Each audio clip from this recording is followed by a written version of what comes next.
You don't have to be right about thousands and thousands and thousands of companies. You only have to be right about a couple.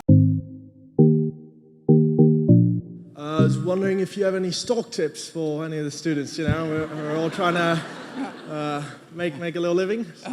I didn't think they taught that at Georgetown. The best investment I ever made, well, I bought a book in 1949 by a fellow named Ben Graham called The Intelligent Investor. I don't remember what I paid, but aside from what I paid for my 2 marriage licenses, that was the best investment I ever made. It's very important to have the right framework. You need to have an approach to investing that's sound. And Graham's approach is simple, but some people adopt to it, and which I did immediately, and most people don't.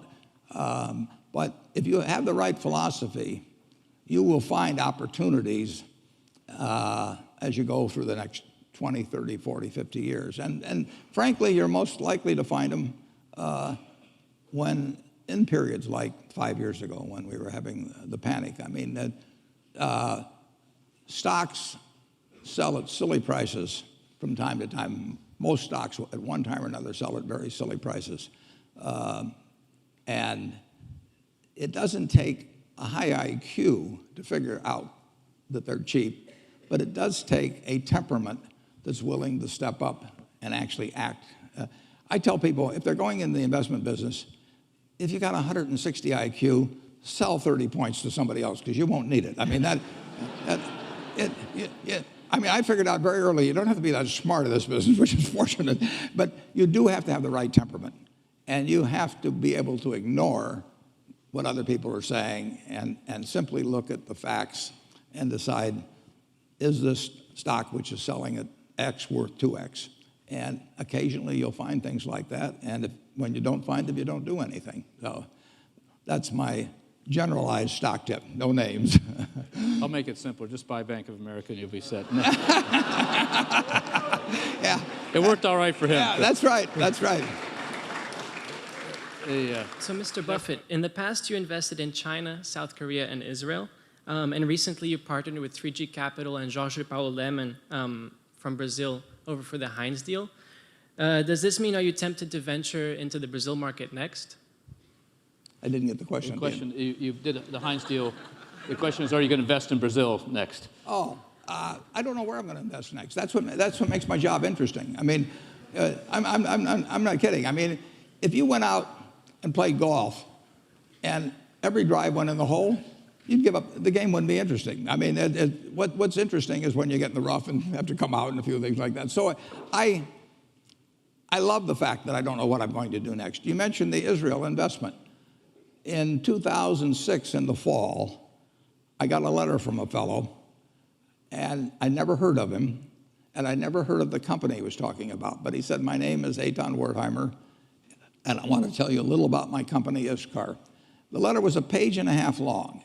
And he said, if he sold the company, the family sold the company, the only company they wanted to sell it to was Berkshire Hathaway.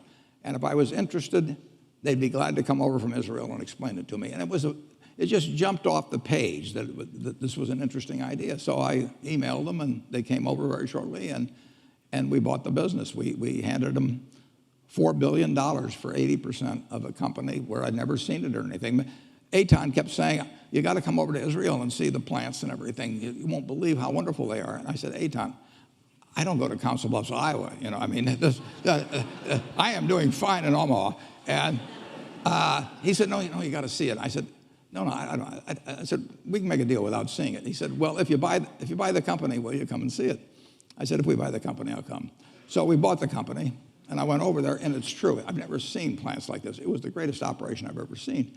And Eitan said to me, he said, you know, that's why I want you to come over to see these things. I said, listen, Eitan, if I'd come and seen them, I'd have paid more money. So we have a wonderful partnership with the people in Israel. But I don't know tomorrow. Our partnership with the people in Brazil, with Georgie Paulo Lemon and his associates, they are sensational people. I got to know Georgie Paulo when I was on the board of Gillette with him. And the opportunity to buy into a wonderful business like Heinz and to be partners, and they'll do all the heavy lifting. They run the place with Georgie Powell and his associates. I mean, it's a great opportunity for us. And I don't know what the opportunity will be tomorrow. With Georgie Powell, it was last December, I was going out to Boulder, Colorado, where he had a group that met, and he said, I think I've got an idea might interest you when I get out there. And so I went out there, and as we came back on the plane, he explained what he was thinking about in terms of Heinz, and I said, count me in. And I will tell you one other thing, which is quite impressive about him. After I said that and went a little further in the thing, he sent me a one-page governance description of how it would work between the two of us, and he sent me a very brief description of what he thought would be a fair deal for both of us. I didn't have to change a word. I mean, those are the kind of people you like to associate with. You mentioned that people will make the same mistakes in terms of the boom-bust cycle. But there have been several recent financial developments, such as the creation of derivatives, which has since exploded recently, and you once called derivatives weapons of mass destruction. Right. Now that derivatives are a $700 trillion industry, do you see this as setting the stage for the next financial crisis?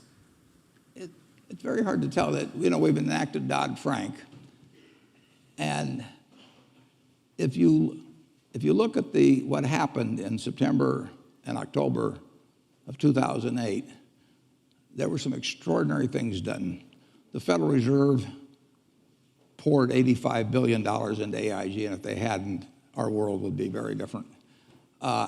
Hank Paulson guaranteed money market funds at a time when 30 million Americans with money market funds were panicking, and when $300 billion in 3 days had gone out of the non-government money market funds, 125 of it had gone back into the government. 300 billion, that was almost equal to the deposits of Wells Fargo or Wachovia at the time, which were then two separate institutions.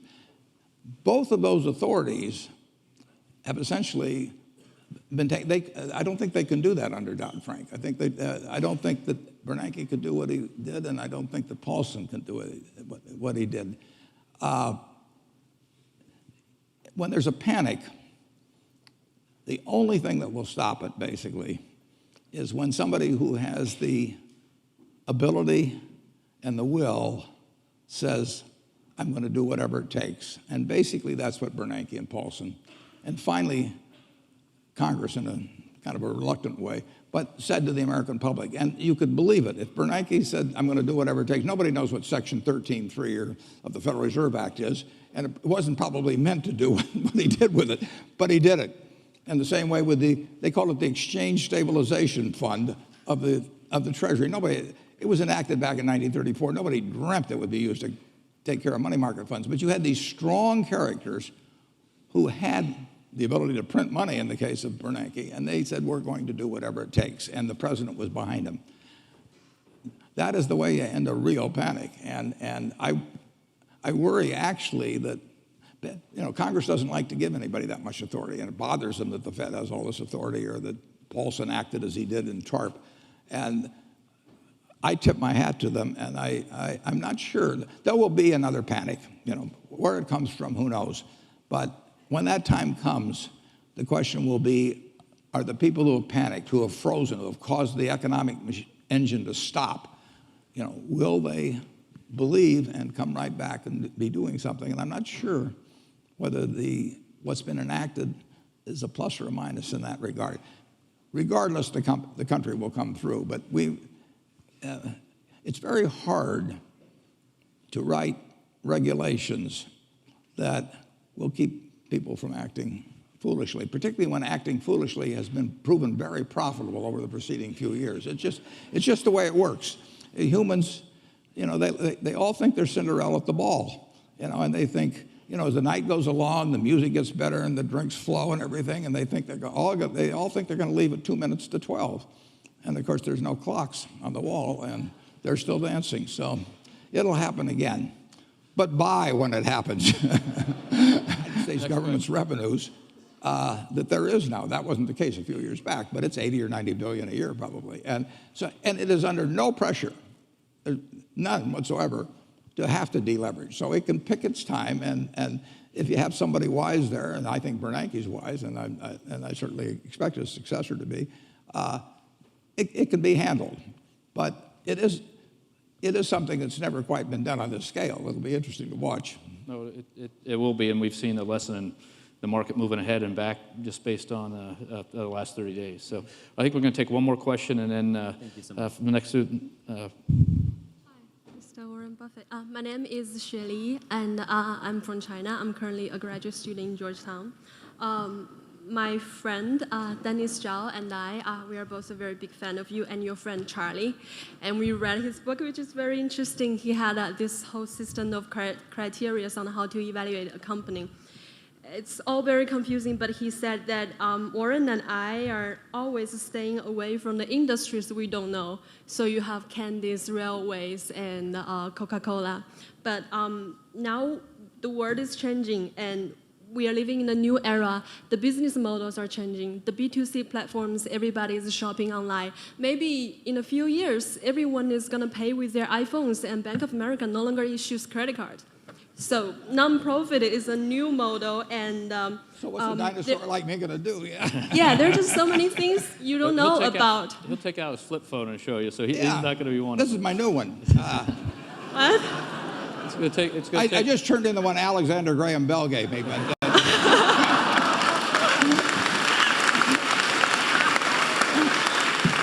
Okay.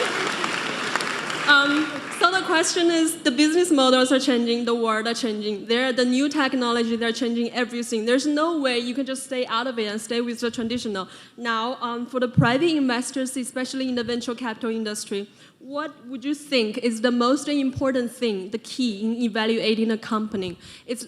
I'm not asking about doing mediocre, I'm not asking about being average, but about excellent, remarkable. Just name one thing. The most important thing is to be able to define which ones you can come to an intelligent decision on and which ones are beyond your capacity to evaluate. You don't have to be right about thousands and thousands and thousands of companies. You only have to be right about a couple. I met Bill Gates on July 5th, 1991. We were out in Seattle, and Bill said, "You've got to have a computer." And I said, "Why?" And he said, you can do your income tax on it. I said, "I don't have any income. Berkshire doesn't pay a dividend." He said, "Well, you can keep track of your portfolio." And I said, "I only have one stock." I said, and he says, "It's going to change everything." And I said, "Well, will it change whether people chew gum?" And he said, "Well, probably not." And I said, "Well, will it change what kind of gum they chew?" And not. And I said, "Well, then I'll stick to chewing gum and you stick to computers." I don't have to understand all kinds of business. There's all kinds of business I don't understand. But there's thousands of opportunities there. I did understand the Bank of America, and I'll be able. I'm able to do that. I'm able to understand some given percentage. But Ted Williams wrote a book called The Science of Hitting, and in The Science of Hitting, he's got a diagram, shows him at the plate, and he's got the strike zone divided into 77 squares, each the size of a baseball. And he says, if I only swing at pitches in my sweet zone, which he shows there, and he has what his batting average would be, which is 400. If he had to swing at low outside pitches, but still in the strike zone, his average would be 230. He said the most important thing in hitting is waiting for the right pitch. Now, he was at a disadvantage because if the count was 0-2 or 1-2 or so on, even if that ball was down where he was only going to bat 230, he had to swing at it. In investing, there's no called strikes. People can throw Microsoft at me and, you name it, any stock, General Motors, and I don't have to swing. And nobody's going to call me out on called strikes. I only get a strike called if I swing at a pitch and miss. So I can wait there and look at thousands of companies day after day, and only when I see something I understand and when I like the price at which it's selling, then if I swing, if I hit it, fine. If I miss it, it's a strike. But it's an enormously advantageous game. And it's a terrible mistake to think you have to have an opinion on everything. You only have to have an opinion on a few things. In fact, I've told students, if when they got out of school, they got a punch card with 20 punches on it, and that's all the investment decisions they got to make in their entire life, they would get very rich because they would think very hard about each one. And you don't need 20 right decisions to get very rich.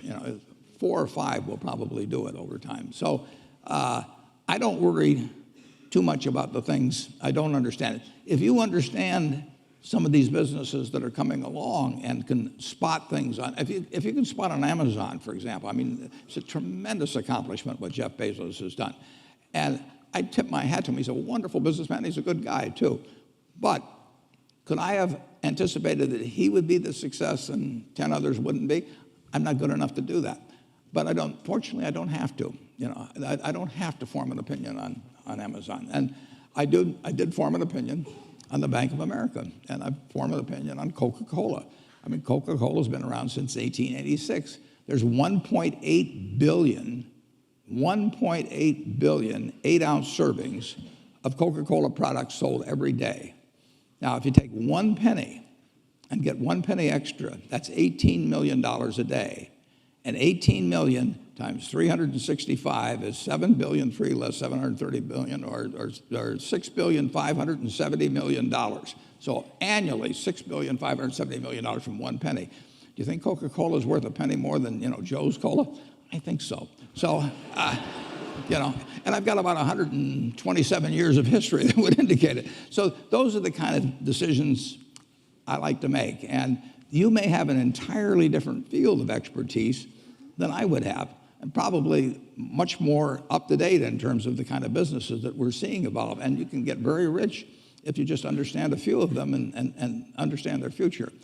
But fortunately, I don't have to. I mean, if we go into Heinz, and I look at people pouring ketchup on, hamburgers and potatoes. I don't think it's going to change. And the nice thing about it, some products travel, some products don't travel. Candy bars don't travel well. I mean, if you look at the Cadbury bars in England, they don't sell well here. And if you look at the Hershey bars here, they don't sell as well someplace else. Soft drinks travel, and ketchup travels. I like products that travel.